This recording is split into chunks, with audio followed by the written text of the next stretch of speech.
Well, we have a fantastic team waiting to invite and envelop you in a deep dive into your sadhana.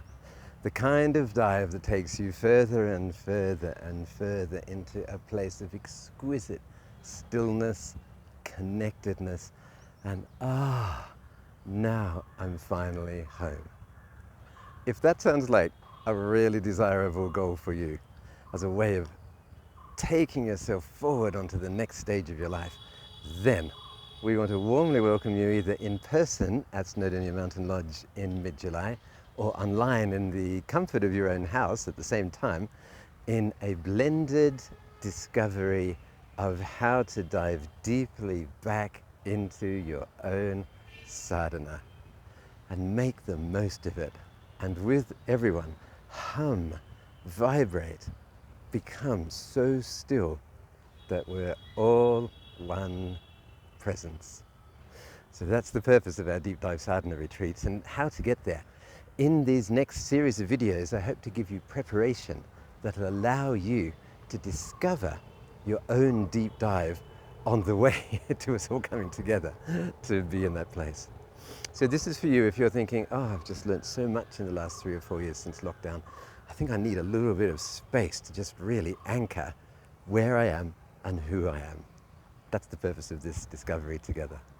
And for that, you need Vivek, discrimination, the capacity to deeply know that the direction you're choosing is the right direction.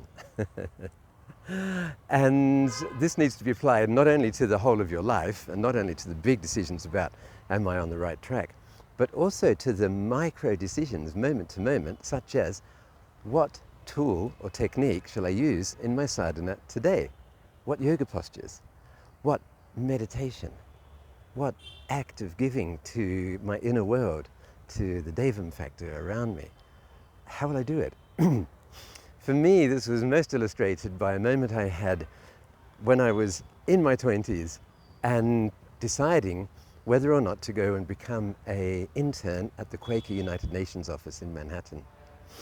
I got the phone call which said, Andrew, we want to offer you the position. And it was like, amazing to get that, except I didn't want it. And I said, oh no, can you give me over the weekend? And the reason I didn't want it was because I couldn't bear the thought of living in big, hot, chaotic Manhattan. I'm a country boy, at least a small town guy. And so there began a question. Should I do it or should I not? What would you do in such a moment? Obviously, it was better for my career and my direction forward into any kind of life you could think of. Yet, have you ever been caught in such a moment? What do you do?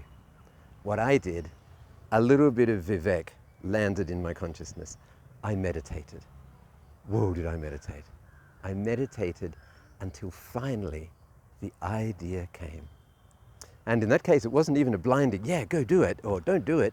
It was a, why don't you sit down and write out the pros and cons? Duh. But I wouldn't have been in the state to do that initially. So I did. I wrote all the pros and cons, and as I was writing one of the cons, it said, I am afraid I will lose my spirituality if I am in Manhattan. And as I wrote it, this mighty force arose in me, a second piece of Vivek, of discrimination, and it said, Andrew, I am not going to be defeated on my spiritual path by some fear. And that was an amazing force rising up, but I still said to it, but what if I lose my spirituality? And then the third Vivek arose and it said, if your presence of the divine isn't strong enough to withstand the city, how feeble must it be? And now I had two big forces going, I am not going to be defeated in my fulfillment of spirituality by two fears like that. And so I chose the New York position with the Quakers at the United Nations, and it was an amazing year. All kinds of miracles and perfection of timing happened as a result. So What's a technique you can use to make sure your Vivek is really strong? Vivek its seat is in the throat center.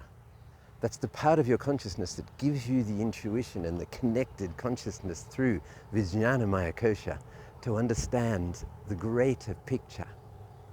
So there's two things you can do. One is contemplate the carrier of, in the yogic system, the great Lord presence of the divine, of spirit, connectedness, love. That carrier is the eagle. Imagine yourself flying high as if you are an eagle soaring over the consciousness of the field of consciousness. In that, discrimination and Vivek can be born. And the more you call, the Sanskrit term for the eagle is Garuda. So there's a yoga posture. You could practice the yoga posture, Garudasana. You could invoke at Om Sri Garudasana Namaha before you do the posture. You could open and stand as if you are a mighty eagle, clear and bright, and then take yourself into some stillness. In that stillness, ask your question. Almost certainly, a brighter, bigger, and more wonderful idea will appear. There's so much you can do to open this fifth center, the throat center, the place of thyroid, the place of Vishuddhi. You can use the pigeon breath. You can use the golden eagle salutation. You can use the Gayatri mantra. You can use your connection with your inner teacher. You can simply say, let there be some droplets of gold from Vishuddhi down to heart. And in my heart space, there I meet my inner teacher. There with gratitude I say hi and thank you for everything. And then I ask, is it okay to ask a question? And I ask that question. And your Vivek will arise. Your presence, your kindness, your discovery of life will become clear. And it's up to you what you do next then.